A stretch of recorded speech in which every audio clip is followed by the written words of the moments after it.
दोस्तों नमस्कार और आप देख रहे हैं न्यूज़ बकेट और आप लोगों के साथ ले उत्तर प्रदेश में राम राज चल रहा है।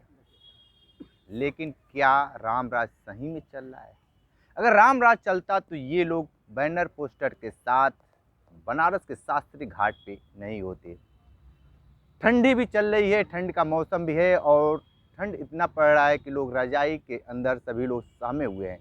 लेकिन ये लोग अपने हक और अधिकार के लिए लगातार संघर्ष कर रहे हैं। और देखिए बैनर पोस्टर तमाम लोग लिए हुए हैं, बेटी हम शर्मिंदा हैं, तेरी कातिल जिंदा हैं। राम राज के सरकार में क्या बेटियां सुरक्षित हैं? लगातार ये कहा जाता है कि उत्तर प्रदेश गुंडा मुक्त राज हो चुका है और योगी आदित्यनाथ लगातार अपने वादे भी ये करते हैं कि हमारे राज्य में गुंडा मवाली बदमाश सब भाग चुके हैं। जब भाग चुके हैं तो इस तरह की घटना कैसे हो रही है? सीधे तौर पे ये लोग जो बैठे हैं हम इनसे बात कर लेते हैं कि जो घटनाएं लगातार आए दिन घट रही है बेटियों के साथ, किसी भी के भी साथ हो सकता है। लेकिन जो ये देख रहे हैं जिस तरीके से बैनर पोस्टर लेकर लोग बैठे हैं, इनसे जान लेते हैं कि ये लोग, इनका सीधे कहना है कि इनके जात विशेष को लेकर टारगेट किया जा रहा है। और ये देखिए कि सारे लोगों के हाथ में बैनर पोस्टर है और यहाँ पे मेरे पीछे महिलाएं भी हैं। बहुत बड़ी तादाद थी महिलाओं की, लेकिन इस समय थोड़ा सा काम भी है तो लोग घर जाना आना रह रहा है। सीधे तौर पे हम चल लेते हैं। ये बताइए, आपको लगता है कि इस बैनर पोस्टर से आपकी बातें, आपकी आवाज़ें लखनऊ और दिल्ली तक पहुंच पाएगी? सबसे पहले तो हम आपके चैनल को धन्यवाद देना चाहूँगा और परिचय के कड़ी में मैं PS4 का राष्ट्रीय अध्यक्ष छरीलाल निराला हूँ। देखें, हम ये कह रहे हैं कि हमारे पास जो सूत्र हैं, मतलब रोड पर उतरने का, बैनर का, पोस्टर का, और मैं बड़े लोकतांत्रिक तरीके से अपनी बात को रख रहा हूँ।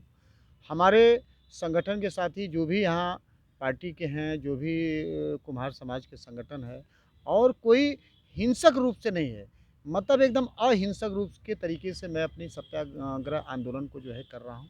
और निश्चित है कि आदरणीय प्रधानमंत्री जी के संसदीय क्षेत्र है, आदरणीय प्रधानमंत्री जी तक ये बात पहुँचना चाहिए, जिसको हम लोग ये कहते हैं कि पिटेश्वर महा के जो है अध्यक्ष हैं आदरणीय योगी आदित्यनाथ जी हैं। तो आदरणीय आदित्य योगी नाथ जी से मैं ये कहता हूँ कि जो आप बोलते हैं कि बेटी बचाओ बेटी पढ़ाओ, अगर आप बेटी बचाओ बेटी पढ़ाओ को ही अगर मजबूती से कर लें तो मुझे लगता है कि ऐसी ज़रूरत ही ना पड़े। लेकिन बेटी बचाओ बेटी पढ़ाओ का नारा जो है सीधे-सीधे जुमला है, कोरे कागज़ पर है, इनकी ज़मीनी कुछ नहीं है। सीधे-सीधे बस केवल इनका जो है जुमलेबाज़ी चल रहा है। और ये बार-बार ये कहते हैं कि हम नारी सशक्तिकरण के लिए काम कर रहे हैं। नारी सशक्तिकरण का इनका कहाँ गया? हम कह रहे हैं कि भाई आज हमारे समाज से लेकर के, दलित समाज से लेकर के, पिछड़े समाज से लेकर के, शोषित समाज से लेकर के तमाम हमारे साथ जो है कि महिला पीड़ित बैठी हैं। किसी का पति गायब हो जाता है 8 10 महीना, 6 महीने तक FIR नहीं होता है। FIR होने के बाद भी पता लगता है कि भाजपा का कोई सदस्य है, भाजपा का कोई मंडलायुक्त मंडल है, तो उसके दबाव में सरकार आकर के गिरफ्तारी नहीं करे। मैं सरकार से ये पूछना चाहता हूँ, शासन प्रशासन से ये पूछना चाहता हूँ कि क्या FIR दर्ज होने के बाद, प्रशासन ये हमको बताए कि FIR दर्ज होने के बाद अपराधियों की कितने दिन के बाद जो है कि गिरफ्तारी होती है। आज लगभग 6 महीने हो गए, 9 महीने हो गए, पुलिस जो है अपना सही ढंग से विवेचना नहीं कर पा रही है। क्यों नहीं कर पा रही है? क्या ये ऊपर से कोई दबाव है? क्या ये शासन में बैठे लोगों का दबाव है? अभी मैं कल की घटना बताऊँ, तमाम जो है कि ऐसे स्कॉर्पियो से जो है कि 5 लोग कल आए जो है और भद्दी-भद्दी जो है कि गालियाँ देना चालू किए और जो है कि गाली देते हुए उन्होंने कहा कि ये सत्याग्रह आंदोलन बंद करो और नहीं तो हम जो कि तुमको जो है कि पूरे टीम के साथ जो है कि तुमको समाप्त कर अच्छा देंगे। ठीक है, जो लोग आए थे उनकी मानसिकता क्या थी? देखिए, मुझे ये लग रहा है उनकी मानसिकता की मैं बात करूँ तो उनको ये लग रहा है कि मैं जहाँ तक समझ पाऊँ कि ये सत्ता पक्ष के लोग रहे होंगे, चूँकि मैं तो अपनी लड़ाई ज़मीनी में लड़ रहा हूँ। मैं तो गरीबों, मजलूमों, आदिवासियों, दलितों, कुम्हारों, पिछड़ों का मैं बात कर रहा हूँ। आज जहाँ बेटियाँ सामूहिक बलात्कार करने के बाद जहाँ 5-5 टुकड़े में कर दी जा रही हैं, अगर उसकी लड़ाई अगर हमारे जैसे समाज सेवी आदमी, हमारे जैसे अगर PS4 जैसे राष्ट्रीय अध्यक्ष अगर नहीं लड़ेगा, तो आखिरकार ये लड़ाई लड़ने के लिए कोई ऊपर से नहीं ना टपकेगा। भाई जिसको ये डर है, सरकार तो ये चाहती है कि ऐसे लोगों को आंदोलन को कुचलने का काम कर रहा है। सरकार तो ये भी चाहती है कि जितने लोग ऐसे आंदोलन कर रहे हैं उनको कुचल दो, न तो सरकार जो है कि ये चाहती है कि आंदोलन न रहेगा, हम अपनी अपनी आनंद के तरीके से जो है अपने शासन को चलाएँगे। ठीक है।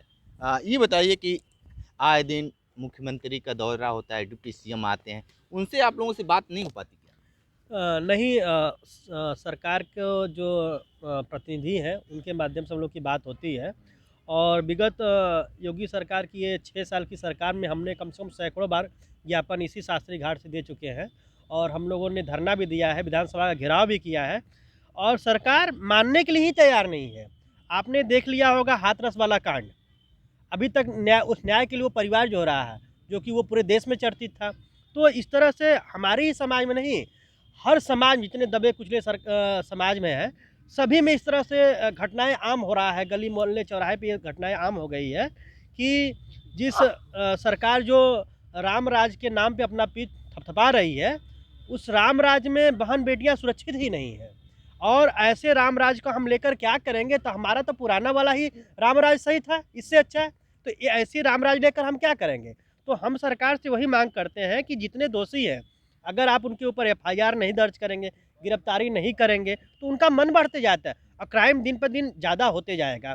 तो सरकार से हम लोग बैठे हुए मांग यही कर रहे हैं कि तत्काल हम लोग को न्याय मिले और न्याय अगर सरकार नहीं देती है तो हम लोग उग्र आंदोलन करने के लिए, विधानसभा घेराव करने के लिए बाध्य होंगे। इसकी जिम्मेदारी पूरी सरकार की होगी। ठीक है। ये बता दिए कि अगले साल लोकसभा चुनाव है, इस तरह की घटना लगातार बढ़ती जाएगी, तो क्या उम्मीदें रहेगी भाजपा को लेकर?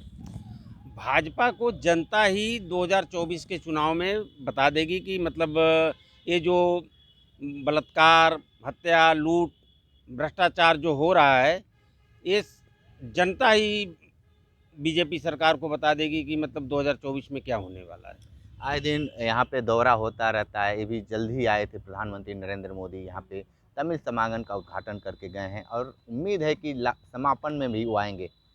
क्या आप लोगों की जो पार्टी है, ये जो समूह है, प्रधानमंत्री से मिलने के जाएंगे? नहीं, डायरेक्ट प्रधानमंत्री जी को तो मिलने नहीं देंगे, लेकिन उनका प्रतिनिधिमंडल जरूर उनसे मिल सकते हैं, उनको ज्ञापन दे सकते हैं, उनको बता सकते हैं। और ये जो तमिल का जो समारोह चल रहा है, ये एक्चुअली एक दिखावा है। जैसे साउथ में एक मंदिर है, वहाँ पर इतनी चढ़ावा होती है, उसी को देख करके काशी विश्वनाथ में चढ़ावा अच्छा हो और ये ट्रस्ट बढ़िया से काम करे। और ये ट्रस्ट टोटली भ्रष्ट है, ट्रस्ट टोटली भ्रष्ट है और ये भ्रष्ट का आप धर्म पे हाथ उठा रहे हैं, प्रश्न खड़ा कर दिए हैं। नहीं, धर्म पे हाथ नहीं उठा रहा हूँ, ये जो मंदिर का ट्रस्ट है मैं उसकी बात कर रहा हूँ, धर्म पे मैं उंगली नहीं उठा रहा हूँ। ये जो पैसा जो चढ़ावे का आता है, वो पैसा गलत जगह यूज हो रहा है, उसको सही जगह यूज नहीं हो रहा है। अगर वो मेडिकल कॉलेज पढ़ाई में अगर और शिक्षा में अगर इसका उपयोग हो तो आज कोई मतलब अशिक्षित नहीं रहेगा, कोई बेरोजगार नहीं रहेगा। बताइए कि यहाँ पे यूपी में बसपा की भी सरकार रह चुकी है, सपा की भी सरकार रह चुकी है और भाजपा की वर्तमान में सरकार है।